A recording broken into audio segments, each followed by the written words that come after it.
Guys, जैसे कि मैंने आपको लास्ट एपिसोड में बताया था कि नीडल जानबूझकर एमरे को उसके नेबरहुड में जाने के लिए इंसिस्ट करती है और फिर रास्ते में सोचने लगती है वही दिन जब मिस्टर एमरे ने मिसेस हतीजे को बताया था कि अर्दा एमरे का बेटा है। तो इसके बाद बहुत ही प्यारा सीन आता है जहाँ बच्चे स्कूल के लिए तैयार हो रहे हैं और सार्प उन्हें तैयार कर रहा है, डोरुक को कोट पहना रहा है और सभी बहुत खुश हैं। और मिसेस हतीजे भी दोनों बच्चों के शर्ट में कोई बैच जैसा लगाती हैं गाइस, मुझे पता नहीं क्या है। तो फाइनली वो बहुत ही खुश हैं, बच्चे भी और उनके पापा भी, और वो लोग जाने लगते हैं। आज जब सार्प बच्चों को स्कूल लेकर जा रहा है तो सार्प और बच्चों के होठों पर एक अलग सी मुस्कान है, बहुत ही खुश हैं। और तभी निसान कहती है कि पापा पापा आप मेरी क्लास में भी चलना प्लीज़, मेरी क्लास में चलोगे ना, मैं सब बच्चों से और टीचर से आपको मिलाऊंगी।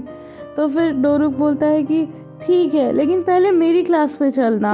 यहाँ पर बच्चे और पिता बहुत ही खुश हैं क्योंकि वो तो ऐसा कुछ पहली बार एक्सपीरियंस कर रहे हैं। और इसके बाद में जब डोरुक की क्लास में वो जाता है तो फिर पहले तो वो डोरुक बताता है कि पापा मेरी शूज उतरवा दो, तो वो खुशी खुशी हंसते हुए डोरुक की शूज उतारता है, उसके कोट उतारता है और फाइनली टीचर आ जाती है। तो डोरुक सीधा अपने टीचर को गले लगाता है और उसके बाद में सार्प खुशी खुशी उसे बाय करते हुए वहाँ से निकल जाता है। बाद निसान अपने पापा को अपनी क्लास में लेकर जाती है क्योंकि उसकी खुशी का तो कोई ठिकाना ही नहीं होता।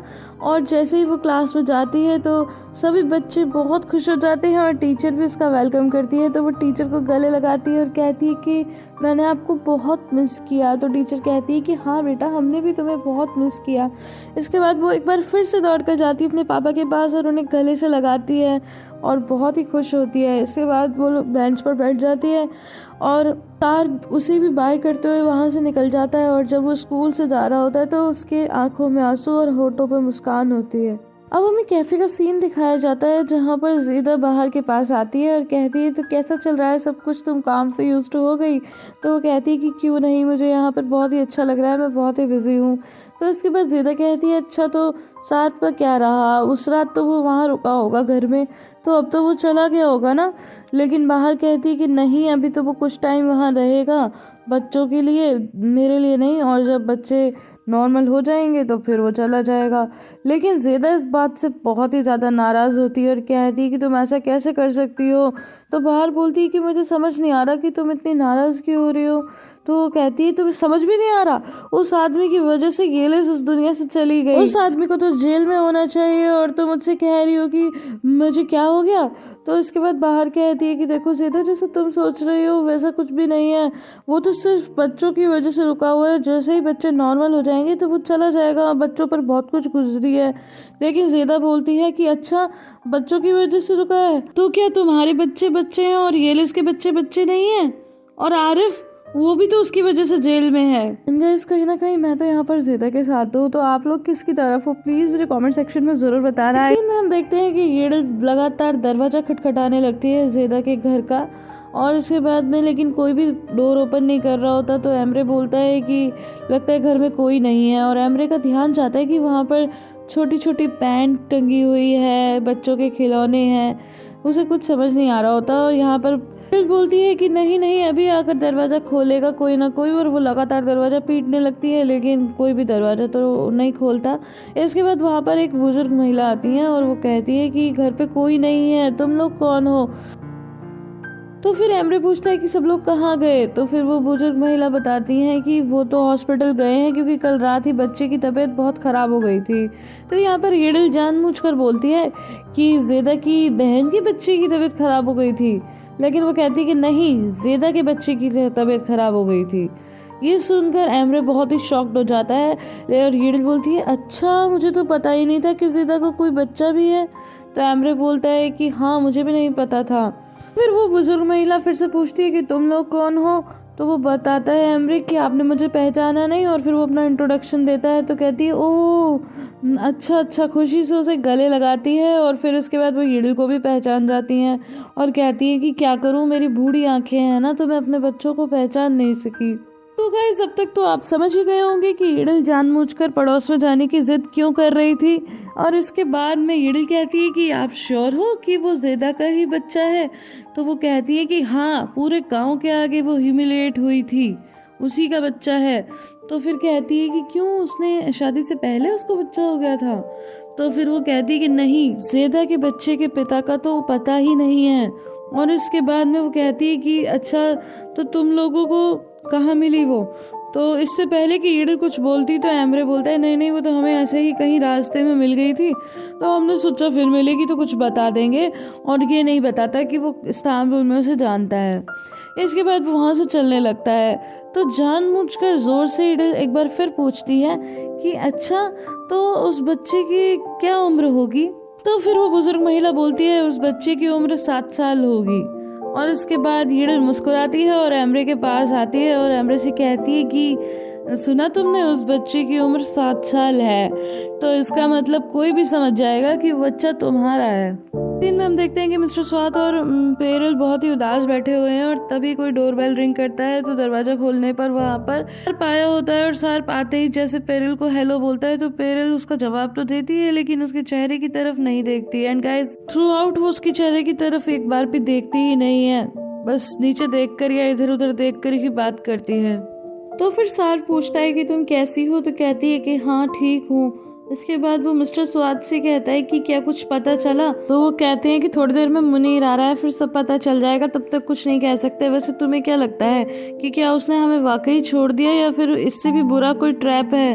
तो कहता है कि पता नहीं, अब सब उसी के हाथ में है। फिर सार्प पेरल से बोलता है कि बच्चे कैसे हैं? तो वो कहती है कि हाँ ठीक है। तो कहता है मैं उनसे मिल सकता हूँ? तो बोलती है कि वो सो रहे हैं।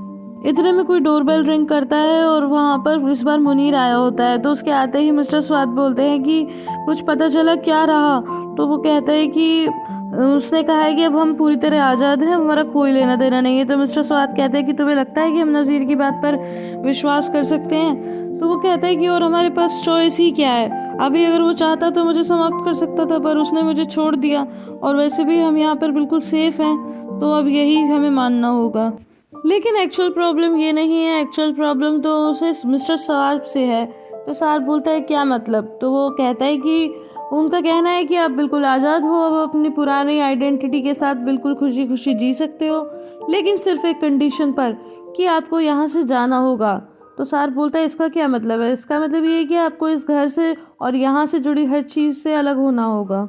और गाइस, मुझे लगता है कि सार्प के लिए इतना मुश्किल भी नहीं होगा, क्योंकि वैसे भी वो तो बाहर और उसके बच्चों को चाहता है, तो यहाँ से जाना उसके लिए कौन सा मुश्किल काम है। एक सीन में हम देखते हैं कि किस्मत आरिफ और मिस्टर यूसुफ को पिकअप करने जाती है और पूछती है कि कैसे हो तुम, वेलकम है तुम्हारा।